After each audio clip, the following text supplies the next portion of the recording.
नाम बताओ। देवेंद्र कुमार साहू। कहाँ रहते हो आप? मैं यहाँ रहता हूँ रामपुर, पोस्ट रामपुर, थाना भड़कारा है। काबर आप ऐसे कदम उठाया हो? का ये कदम उठाया के कारण सर कि मेरी जो जमीन है प्रीतम सिंह कोतवाल जो है बिना जानकारी दिए मेरे पिताजी का फौज उठा दिया गया है और मैं उनका वारिसान हूँ। मैं उनका फौज नहीं उठाया। 7 प्लस मेरे बड़े पिताजी है फूलचंद, उनका भी फौज उठाया गया है। जबकि वो जो है 2006 में मेरे वसीयत करने आए थे यही धमतरी में, और उसको फर्ज बंटवारा जब बनाया गया प्रीतम सिंह कोतवाल जो है तो क्या किया गया है, उनको 40 वर्षों से लापता बताया गया। उनके बाद उनके नाम से और जमीन बांटा गया है।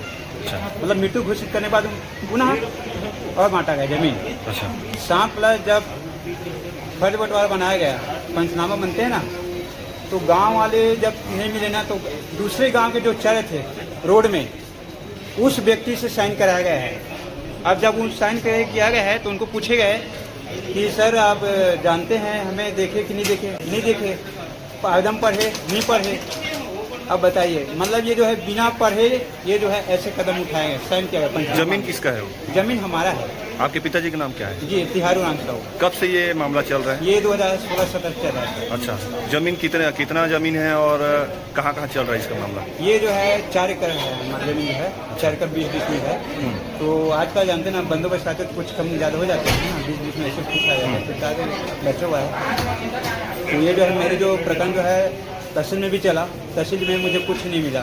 यहाँ तक उस समय तो मेरा जो है मुन्नाल सावरिया था, वो तो मुझे आमने सामने नहीं कराया, कौन क्या है ये नहीं जानता। मैंने उनको बोले भी। उसके बाद हनुमान सिंह गए, वो भी नहीं खारिज कर दिया। उसके बाद आया नया तहसीलदार अपना जो है भूपेश चंद्राकर, उनको मैंने ये भी दिए दस्तावेज, मेरा वसीयत दिए और मेरी जो जमीन है उनकी रजिस्टर है बिक्री का लेने का पट्टा, उनको भी दिए। सबको नकार दिया गया। अच्छा। भूपेश चंद्राकर नया तहसीलदार, अभी वो जो है चंद्राकर जो है तहसीलदार बन गया है। अब वो क्या हुआ है कि मूल खाता में 8 लोगों का नाम दर्ज है, लेकिन बांटा गया है 9 भागों को बांटा गया है, जिसमें मेरे बड़े पिताजी तो फूलचंद को मृत्यु घोषित किया गया, उनका फौज उठाया गया, उसके नाम से और जमीन बांटा गया है। जमीन जी कहाँ पे आता है? ये रामपुर में है मेरी जो जमीन है पूरा। अच्छा, शरीर में आपने शरीर में क्या क्या डाला? अभी हाँ। मिट्टी देवता उनका जो मामला है ऑलरेडी जो है तहसील न्यायालय में, एसडीएम न्यायालय में, फिर आयुक्त रायपुर में भी चल चुका है और मामले का जो है निराकरण किया जा चुका है।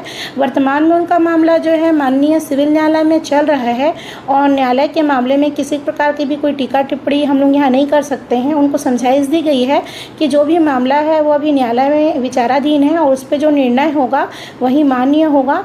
और साथ ही साथ जो उनको यह भी समझाइश दी गई है कि इस प्रकार की कोई गतिविधि वे ना करें। हिरासत में नहीं लिया गया है। यहाँ पर जो है पुलिस के प्रशासन उनको समझाइश देने के लिए आए थे। मेन मुद्दा क्या था मैडम जिसको लेकर वो सुसाइड करने की कोशिश? उनका ज़मीन का जो है विवाद रहा है और विवाद जो है न्यायालय में चला है और अलग अलग न्यायालय में जो है उसमें अपील पुनरीक्षण किया गया है। मैं अपने ज्ञापन में नया तहसीलदार पटवारी पर न्यायालय का मामला जो है उस पर व्यक्तिगत रूप से किसी पे आक्षेप नहीं किया जा सकता है, उसके लिए अपील और पुनरीक्षण का प्रावधान है। और साथ ही साथ जो उनको यह भी समझाइश दी गई है कि इस प्रकार की कोई गतिविधि वे ना करें। हिरासत में नहीं लिया गया है। यहाँ पर जो है पुलिस के प्रशासन उनको समझाइश देने के लिए आए थे। मेन मुद्दा क्या था मैडम जिसको लेकर वो सुसाइड करने की कोशिश? उनका ज़मीन का जो है विवाद रहा है और विवाद जो है न्यायालय में चला है और अलग अलग न्यायालय में जो है उसमें अपील पुनरीक्षण किया गया है। मैं अपने ज्ञापन में नया तहसीलदार पटवारी पर न्यायालय का मामला जो है उस पर व्यक्तिगत रूप से किसी पे आक्षेप नहीं किया जा सकता है, उसके लिए अपील और पुनरीक्षण का प्रावधान है। उनको समझाइश देने के लिए आए थे।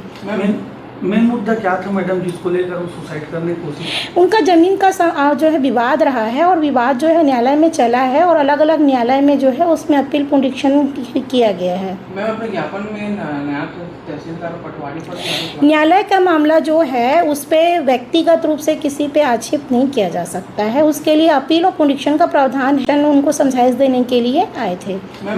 मेन मुद्दा क्या था मैडम जिसको लेकर वो सुसाइड करने की कोशिश? उनका ज़मीन का जो है विवाद रहा है।